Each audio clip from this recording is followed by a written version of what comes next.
Hey folks, it's Marco Guanilo here, senior RKC in New York City. Uh, and I'm here with Dave Whitley, the Iron Tamer, the legendary guy. He's coming here to New York City to teach a wonderful workshop for us on not just the big six, but also how to dial in your power, how to really fine tune everything and get the most out of your kettlebell training. Hey, Dave, Mark. yeah, please tell us more about your course. Yeah. I appreciate you being on, taking time to talk to me today. I appreciate you reaching out and saying, "Hey, come to New York and let's do this thing." I had been away for a while, been doing some other stuff. Most notably is hanging out with my boy who's 6 years old now. And recently had a bunch of stuff happen that made me think I want to get back into this thing that I did for so long that I love so much, which is helping people get stronger and using the kettlebell as a vehicle to do that. So when I started talking about that, we connected and here we are. Um, Looking forward to coming back to New York. I've only ever done one workshop there, and it was quite a while ago, and it was a lot of fun. I love New York City, been there several times. But the question keeps coming to me, and I know, Marco, you said it keeps coming up to you too, is what exactly is Dave going to be talking about and what is Dave going to be teaching? And I'm coming in from a place of having not had my finger on the pulse of what is very popular in the kettlebell world over the past few years. I've been fully immersed in it the past few months looking at it. And I see a lot of well meaning, hopefully, but potentially misinformed quote unquote influencers out there doing strange things with kettlebells that don't make sense. And I got certified in the RKC in 2003. I was part of the leadership and teaching team in the RKC, went on to be a master instructor in Strong First until I got out of it back in, was it 2016?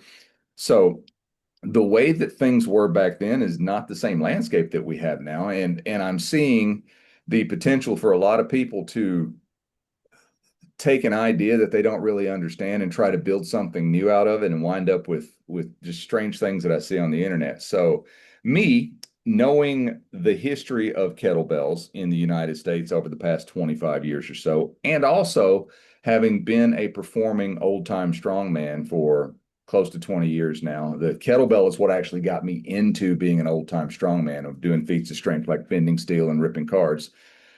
I have extensively studied what guys were doing 100 years ago, 120 years ago with kettlebells, back before uh, some of the strange things that are going on now were happening. So I'm deeply rooted in that and able to draw from that, both from my own experience and from people that I've met along the way. There are a lot of guys, and unfortunately, they're like all of us aren't getting any younger, but there are a lot of guys that I've met over the years who were in their 80s and 90s who remembered having kettlebells in their gyms way back when. Most notably was Joe Rolino, who was a student of Warren Lincoln Travis, and he lived in Brooklyn up there, where not far from you guys.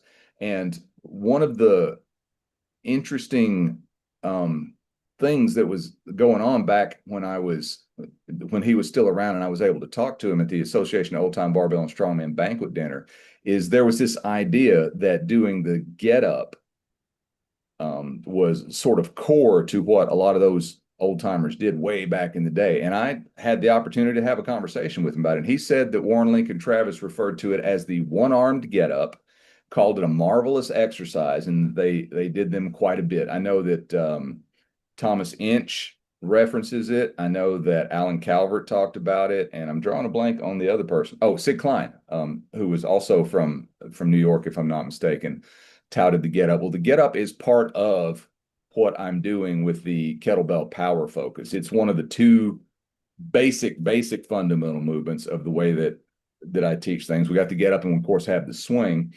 Both of those have been around for a very long time.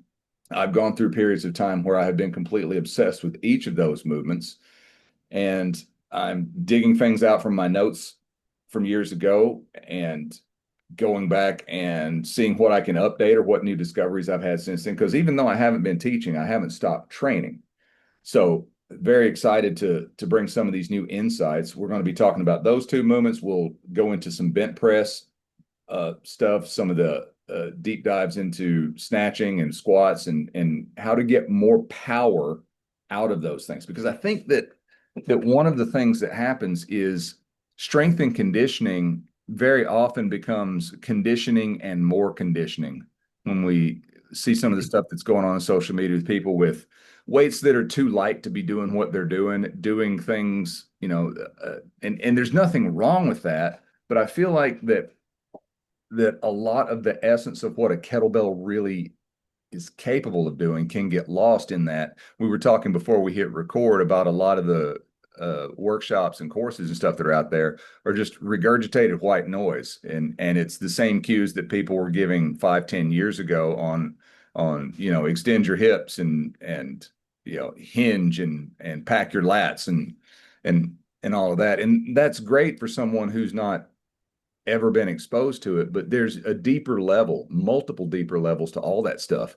And my intention is to come in and meet everyone where they are. If you like, what's a kettlebell, and you want to come in, you're welcome. You'll get something from the workshop. If you've been doing it for 15 or 20 years and you've been doing all these movements for all that time, I promise you there will be something in there that I either um, have run across or got dumped in my lap by someone else that will be new and exciting information to you. So that's kind of the kettlebell power deep dive that we're going. I'm going to put some extra emphasis on the second part of day one on the kettlebell pressing power.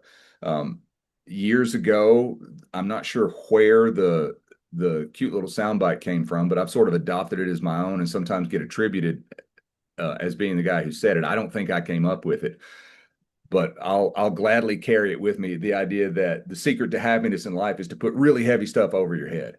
And if you can do it with one hand, that makes it even happier, right? So we're going to go into what I call the press continuum, which on one end we have the traditional one arm military press, and then there's a side press.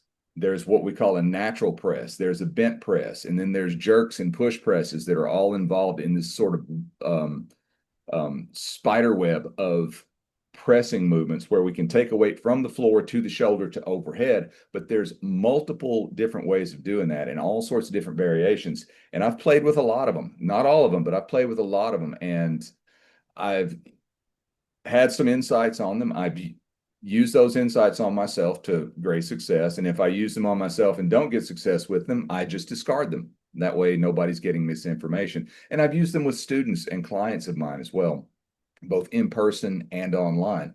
And so I'm going to bring some of these subtleties around the press into this pressing power section on the second day, or at the second part of the first day. And then the second day, we're going to go into what I'm calling monster conditioning, which I didn't come up with that term. That's a term that I got from my dear friend who's not with us anymore, the great Bud Jeffries, who has been a huge influence on me. And Bud was the kind of guy that he wanted to be able to theoretically, deadlift 500 pounds, run a 10K, and then bench press 500 pounds immediately after, all at the same time. Like the idea of being strong, and not just in a way of doing one lift and it wipes you out for 20 minutes, but being able to have this maximal strength and also have sustained strength, what Marty Gallagher on Purposeful Primitive called third way cardio, where we're able to sort of peak our output at a very high level and then keep it there for a very long period of time, which is where I've come up with things like doing 1,000 reps in a 24-kilo kettlebell swing without putting it down. One set of 1,000 reps. I've done that before. 1,000 reps with a 48-kilo in under an hour. And we did put it down then, but just the idea of being able to get a high level of output and then keep it there for an extremely long period of time. And that's not a new idea. If we go back and look at Arthur Saxon paraphrasing something that he said, it's not enough to have the strength to do something once. To be truly strong, a person should be able to do something over and over and over again and have this sustained strength.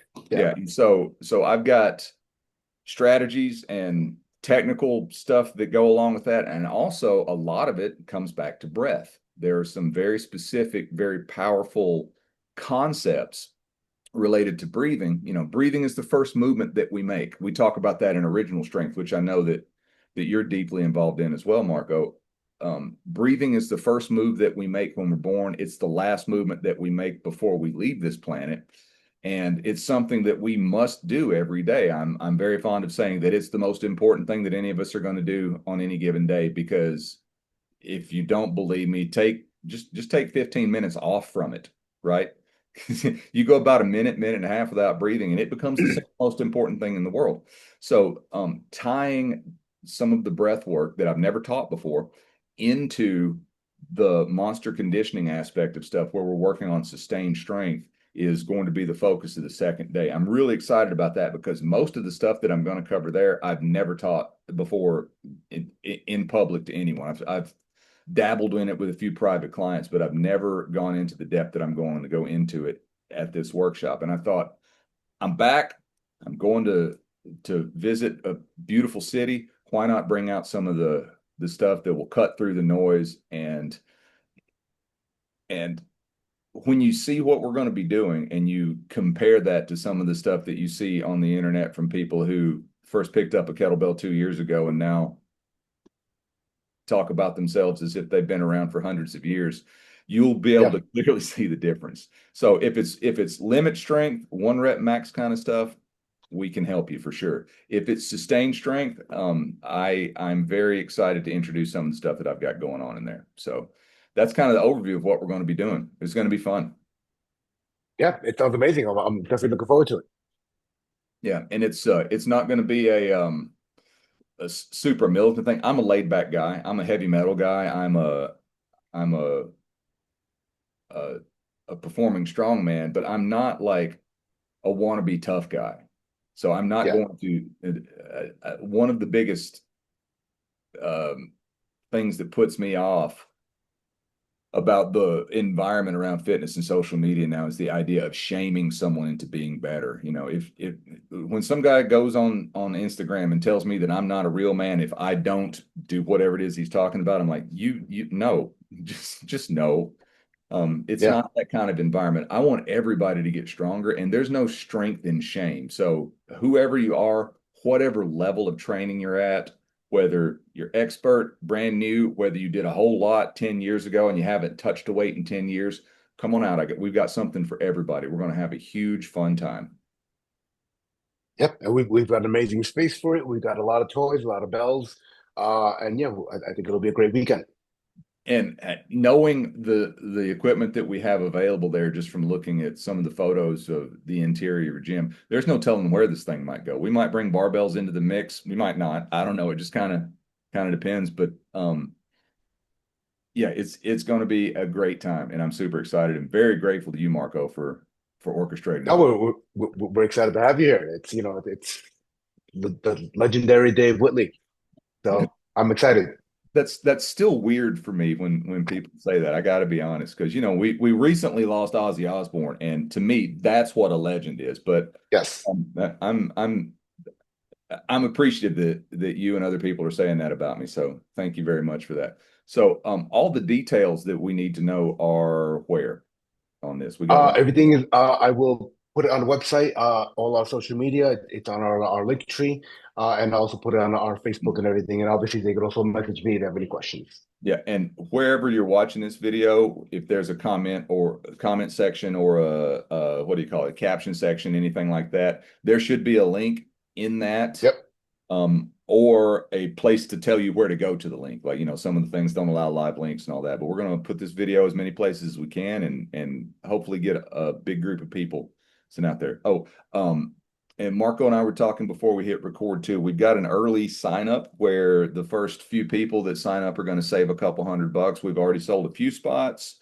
So I'm not sure how many exactly are left to get that discount, but I would not sleep on that if I were you. If you're seeing this now, I would go see if you can get that discount. And I'm also going to have some extra surprises personally from me for the first few people that sign up as well. So those are secret bonuses you won't find out about until later. But it's definitely going to be my personal mission statement on this is to make it worth at least 5 times what people are paying to be there. And I And think, I think it certainly will be. all right, cool. Well, I look forward to seeing everybody there. Marco, appreciate you taking time out to talk to me and putting all this together. And we'll talk soon. All right, thank you.